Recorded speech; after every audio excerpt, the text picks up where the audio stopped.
going. But remember, communication is key. 23 on my jersey, ain't Jordan Ryan. CLE, it's a crime every day. That's why I got this new nine. Yo, what's going on, people? You know who it is. It's Tay Wiz back at it again, live from the Man Cave. For those subscribers out there that's not subscribed to my YouTube channel or my Twitter page, please feel free to do so now at TAE_WIGGS. Now, you know I keep you in tune to the latest news, injuries, and stats and information going around the league. First and foremost, before I kick it off, we got two major injuries right now. One coming from the Los Angeles Lakers, Larry Nance Jr. He would be out with a fractured wrist. Right now, they don't know how long he's going to be out, but you know, I'm looking for. He may be out 3 to 4 months at least. We know Tristan Thompson of the Cleveland Cavaliers. He's averaging a career low in points at 4.4 points per game. He would be out with a strained calf muscle for 3 to 4 weeks. So we wish him a speedy recovery, and also Larry Nance Jr. The 10 games that's coming on tonight, 4 games come on at 7 p.m., 3 of them on NBA League Pass. You got the Milwaukee Bucks and the Pistons. You got the Chicago Bulls playing the Magics. Then you got the Pacers and 76ers. The other game will be on ESPN. The Cleveland Cavaliers will be playing against the Washington Wizards on ESPN. The Cavaliers right now on a 4-game losing streak. So they got to turn things around. And John Wall is definitely, and Kelly Oubre and Bradley Beal is looking forward to this game because last year they said the Cavaliers avoided them in the NBA playoffs. We should see what both of these teams bring to the table tonight. Then follow at 7:30, you have the Houston Rockets taking on the Atlanta Hawks. Then another game at 7:30, you have the Phoenix Suns taking on the New York Knicks. Then you got 2 games at 8 o'clock, the Hornets playing the Spurs. Then you got the Miami Heat and the Jazz. Then at 9:30, the Boston Celtics and the OKC Thunder. This should be another great game that will be on ESPN as well. Then you got the Brooklyn Nets and the Los Angeles Lakers. That's at 10:30. Those are the games right there that come on tonight. But the 2 games that came on last night I did take heed to was the Golden State Warriors and the San Antonio Spurs. We know the Spurs are still without Tony Parker and Kawhi Leonard. Speedy recovery to them guys. Them guys should be making an impact into the team very soon. We know the Spurs lost to the Warriors last night, 112-92. You have Pau Gasol following with 11 points, 6 assists. LaMarcus Aldridge had 24 points, 10 rebounds. Wasn't enough. Kyle Anderson, 16 points, 7 rebounds, 4 assists. One thing I like about the Spurs, that Popovich put this system in, and he just getting these players from anywhere. Brandon Paul, I'm going to be honest, I never heard of him until this year once he cleared waivers and they brought him in to camp, and he been doing his thing. Popovich is one of them coaches who would take the player that you don't want on your team so you can make another roster space for someone else. Popovich is one of them guys that, you know what? Danny Green got released by the Cavaliers. Let's bring him to our system, send him down to the D League, groom him up. He's an elite defender in the league. The trade he made for the Indiana Pacers to get a Kawhi Leonard, Patty Mills. You just look at the teams that the players that he has.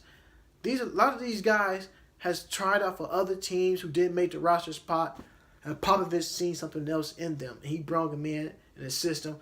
And one thing the Spurs need to do as well, LaMarcus Aldridge, even though he had 24 points, 10 rebounds, need to be a little bit more aggressive. I thought Rudy Gay played okay, but he could have been more assertive, more alert on defense, and finishing more stronger at the basket.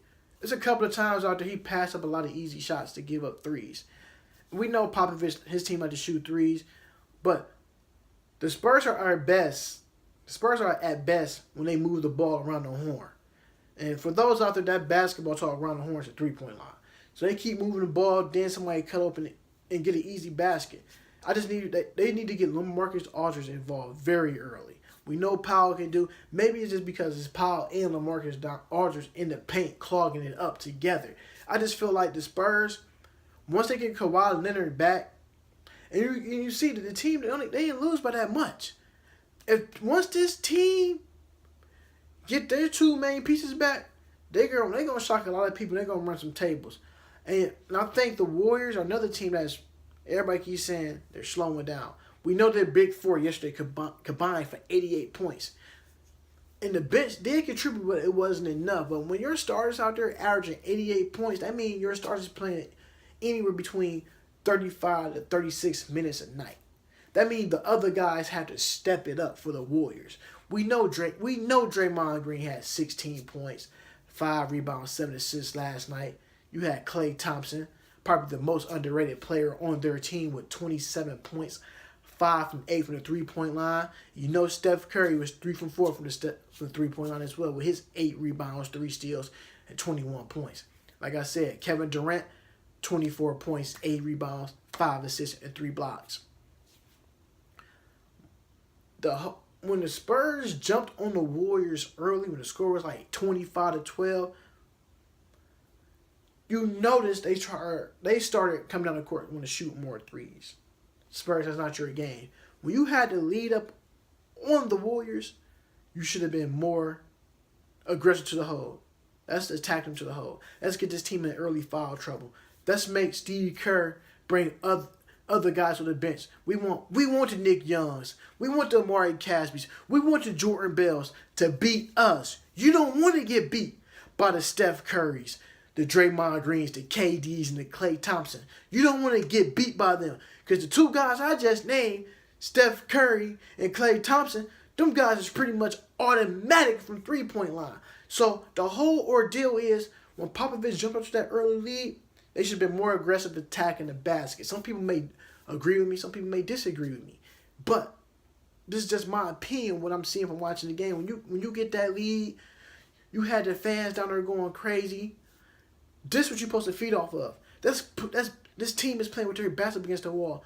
When a team like the Warriors are down by 20, being down by 18 points and 16 points, to me, that's number 8 points. Because you know they're going to come down and hit about 4 threes in a row. They're going to make their stops on defense.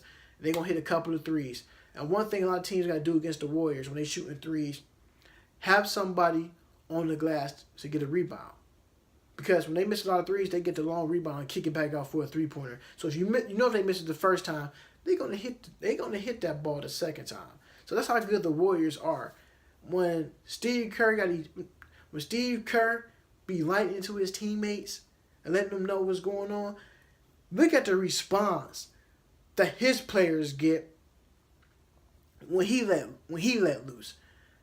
Every time he does that, the Warriors whip off going a 12-15-0 run. Every time. Guarantee you. Just watch it one day when he get mad and start breaking clipboards and letting the referees have it. Warriors catch fire. When the Spurs coach did it, Popovich, when he got ejected, let him know the referee was a bad call. Yes, it's going to be some games that you watch. It's going to be some questionable calls. But the referee standing there only seeing what he's seeing out his eyes at the time. You got 3 referees out there. Each referee sees something different. The main referee going to call what he see. He overrules everybody. If they can't come to agreement, they tell the players to go to a side, tell them this is my time, our time out, and they will talk like this and see what's going on. And 9 out of 10, that ref might see something different from that angle, and the other ref seen it. And that's how they come up with a call, and that's how Popovich get mad. He's trying to set the tone early because he know he's missing his all-star player, his superstar, Kawhi Leonard, easily top 3 player in the league, hands down. But the Warriors are really good. When you get a huge league up on them, you have to beat them. You got to take them out. The second game I did watch, the Los Angeles Lakers and the Portland Trail Blazers. This young Lakers team I've been watching, Lonzo Ball and crew. And, since I've been doing these videos right now, starting this year, during this NBA season, I got 2 donut guys, and they both were starters. Noah Vonleh played 15 minutes, 0 points, 2 boards. Then you have Lonzo Ball on the other hand, a donut guy. 28 minutes, 0 points, 3 rebounds, and 4 assists. And some people have picked him as Rookie of the Year. Here he had 2 games already when he scored less than 2 points. You can't be Rookie of the Year if you got her playing 28 minutes, 0 points, 3 rebounds, and 4 assists. What type of impact are you making?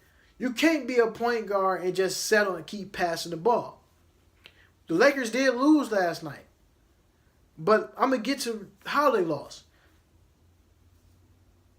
You had Lonzo Ball, 28 minutes, no points. Then you got 7 points from Larry Nance Jr. and 5 rebounds before he fractured his wrist. Kyle Kuzma, 22 points off the bench. And Jordan Clarkson with 14 points off the bench. We know Larry Nance Jr. is going to be out quite some time. Probably, like I said, 3 to 4 months. But you put Kyle Kuzma in the lineup. That's a different guy. And the Lakers fan base definitely going to like that because what I see from him, people trying to compare him to Scottie Pippen. It might be because the body type. He has the neck for the basketball. He can score at will. Anything he do, it's all his. He's all world out there. But Brook Lopez, another guy who did tremendous out there. 27 points with 3 rebounds. He should have had more rebounds than that. 3 rebounds from a 7-footer. The Lakers could have easily won this game. This young team right here, they got a good veteran in the starter with a Brook Lopez. Then they got Corey Brewer come off the bench, also with Luol Deng. So, like I've been saying earlier, to start your season off, the teams, I'm not going to call these teams sorry. To the teams that get off to slow starts, you got to jump on the elite teams quick, fast, in a hurry to make your statement out there. And when you jump on them, you see what happens, see what type of records they have. Imagine some of these teams started off last year. A lot of these teams started off last year 0-5, 1-4. But most of the records now are, some of these teams are 6-2, i.e. the Orlando Magic. Lakers 3-5. A lot of these teams, Phoenix Suns, since they fired their coach Earl Watson, they 4-1. So you see the trend. You can't be intimidated by the LeBron Jameses, the Kyrie Irvings, the Kevin Durant's, the LaMarcus Aldridge. You play basketball just like they play basketball as well. The Portland Trailblazers, Damian Lillard with 32 points, 6 rebounds. The game-winning shot with 0.7 seconds left on the clock. Straight dagger. Nothing but net. Dame Dollar. Today is 4-bar Friday for Damian Lillard. So you know he's going to be on his Instagram or his Twitter page dropping the 4-bar gem. Then you had CJ McCollum. 22 points, 5 from 8 from the 3-point line. Then you had Jusuf Nurkic. 28 points, 5 rebounds. As like I said, they beat the Lakers 113-110. The Portland Trailblazers, Terry Stotts, this team is getting off to a slow start, but this is one of the teams that will make a push for the playoffs. This team right here to get better and better every year. Now they can use their center they got from the Denver Nuggets more and more. What I'm seeing from this team, they need to be more assertive from the bench. The bench need to step up more and be more aggressive. When you go down on certain stat lines, you be looking like 4 points, 6 points, 8 points, 2 points, 4 points. You look at a lot of these guys and play 10 and 15 minutes. If you play that many logging that many minutes, 2 points is not enough. And you're looking at how they get their 2 points. You be looking like 1 from 5 from the field. So, one thing I'm going to say about NBA basketball, I think I've seen more threes taken in the last 5 years from players who don't normally shoot threes. If you look at it, I think each team, every game, probably average about 12 makes on three-pointer and missed about 35. That's a lot of threes taken to be only making 12. And we're not even talking about, and some of the main core guys take 8. So you got like somebody like a Steph Curry on a given night chalking up, I'm going to say, if he on fire, he going to toss up about 16 threes and probably make about 8. That's about half. That's 50%. But I just want to see the players get back into the mode. 15 footers from the elbow, beating your opponent. Because the threes hurt, but nothing hurt like that 15 footer. Cause that's a little closer, and you playing defense on them.